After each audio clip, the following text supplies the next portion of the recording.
Bonjour, bienvenue sur ma chaîne YouTube, La Grande Histoire, racontée par la petite Françoise. Et aujourd'hui, je vais vous parler d'une femme qui a eu un destin exceptionnel, mais surtout dramatique. Il s'agit de Sally Hemings.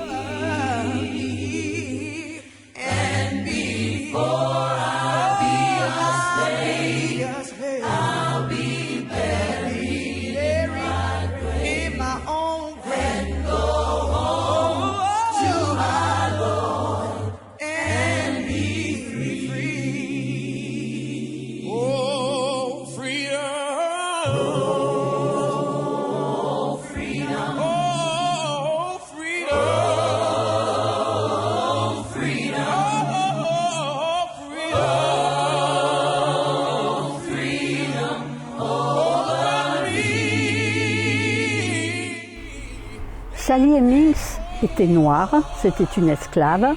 Elle était née en 1773 en Virginie, aux États-Unis d'Amérique.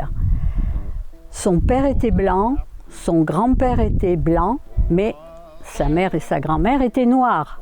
Elle était donc métisse. À la mort de son père, elle a été vendue avec tout un contingent d'esclaves à Thomas Jefferson, qui sera le 4e président des États-Unis d'Amérique et qui aura établi la Déclaration des droits de l'homme dans ce nouveau pays. Elle avait donc une demi-sœur, Martha, avec qui elle aura été partiellement élevée. Je vais vous montrer l'arbre généalogique de cette famille. Première page. Je tremble un peu, mais c'est pas grave. À 14 ans, elle accompagne Thomas Jefferson, qui a été nommé ambassadeur des États-Unis en France. Nous sommes en 1789. Elle l'accompagne avec la fille blanche de Thomas Jefferson, ainsi qu'avec son frère à elle, qui était cuisinier. La voilà découvrant Paris, où elle ne voit aucun noir. Et elle a beaucoup de mal à se situer, parce que les premières personnes qui accueillent Thomas Jefferson ne veulent pas de noirs chez eux. Mais après, Thomas Jefferson est allé à l'ambassade et là, il l'a logée. Elle a été bien traitée. Thomas Jefferson met sa fille Martha au couvent, mais par contre, il dispense une éducation soignée à Sally.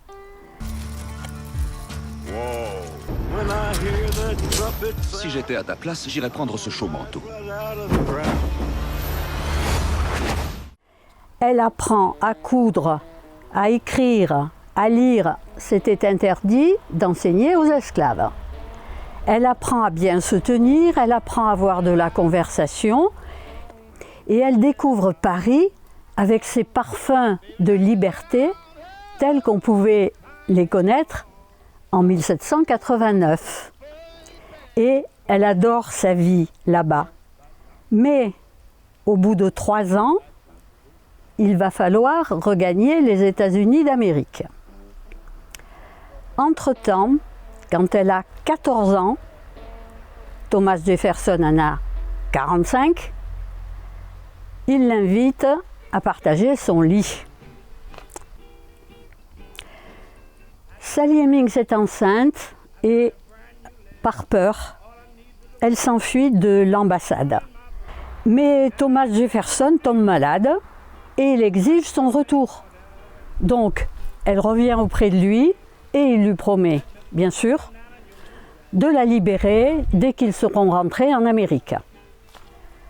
Ils regagnent donc tous les États-Unis, Jefferson, sa fille Martha, Sally et James, son frère.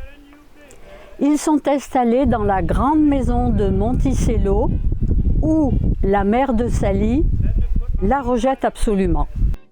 C'était une esclave noire, bien sûr, pure et dure, et qu'il n'acceptait pas que sa fille ait cédé aux grands planteurs blancs. Mais Sally a beau lui dire qu'elle l'aime, qu'un jour elle sera libre, que Thomas Jefferson lui a promis, sa mère ne démord pas, elle ne veut plus l'embrasser, elle ne veut plus la saluer, et Sally en est profondément affectée. Sally met au monde son fils James, elle en aura 6 avec Thomas Jefferson, mais il ne reconnaîtra que l'aîné, qui portait le nom de James Jefferson Hemmings. Elle est la maîtresse à Monticello, et quand Jefferson est nommé secrétaire d'État, il va donc à Washington, et Sally est la maîtresse de la maison, la gouvernante. Pendant ce temps, Martha, sa demi-sœur, est allée faire sa vie ailleurs. Jefferson s'absente souvent, il fait entièrement confiance à Sally. Il ne prend ni maîtresse, ni concubine, ni se remarie pas, rien. Mais il promet toujours qu'un jour, Sally sera libérée. Le 2e et le 3e enfant de Sally meurent des fièvres rapidement. Puis Jefferson retourne à Paris, nous sommes sous le Directoire, et Sally rêvait de l'accompagner. Mais les temps ont changé, il est un personnage de plus en plus important, et il préfère la garder bien à l'abri dans la propriété. Sa demi-sœur Martha, au retour de son père depuis la France, prend de plus en plus d'importance dans la gestion de la maison. Et elle ne manque pas, bien sûr, de traiter Sally en esclave. Sally aime Jefferson et elle accepte que lorsqu'il reçoit des hommes politiques, eh bien, elle soit tenue à l'écart. Elle organise la réception, elle est présente partout, mais c'est sa demi-sœur Martha qui règne. Ce sont les enfants de Martha que l'on voit. Ses enfants à elle, Sally, sont tenus à l'écart. Elle le comprend parce qu'il lui promet toujours que ça ira mieux demain, qu'il va l'émanciper, qu'il l'aime, qu'il faut qu'elle patiente. Mais elle ronge son frein. Ses enfants sont tenus à l'écart. Ils ne recevront aucune éducation, ils n'auront aucun métier, ils resteront des esclaves, étant pourtant les enfants du 4e président des États-Unis d'Amérique. Connard. Pendant leur longue vie commune, ils seront restés 54 ans ensemble.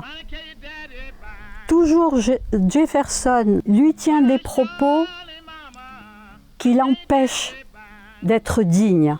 Des propos du genre « Si tu es sage, je ne te vendrai pas. Il faut que tu sois bien obéissante et je t'aimerai toujours. » Que voulez-vous que fasse cette malheureuse femme qui était prise d'amour pour Jefferson? C'est indéniable. Et elle espérait toujours en des lendemains, en cette émancipation dont parlait Jefferson. Son frère James avait cependant eu une lettre écrite disant qu'il serait émancipé. Mais la date n'était pas précisée. Et Sally attendait. Elle l'a soigné jusqu'au bout parce que dans ses derniers mois, dans ses dernières semaines d'existence, il était dans un état lamentable et il n'acceptait que Sally à son chevet. Quand il est mort ruiné, ayant fait des dettes incommensurables, et il a fallu vendre les esclaves, à la grande joie de sa fille Martha, qui n'admettait pas qu'une métisse ait eu autant d'importance dans la vie de son père. Et donc, Sally, les larmes au poing, a dû accepter de voir toute sa famille dispersée. Il y a eu une grande vente où Sally a entendu « Voici une vierge qui pourra vous servir. Voici un groupe de négrillons très débrouillards. Je vous propose un cuisinier. Et voilà un bel homme qui pourrait vous servir des talons. » Elle a vu ses enfants dispersés, de la sorte. Thomas Jefferson avait pensé à tout.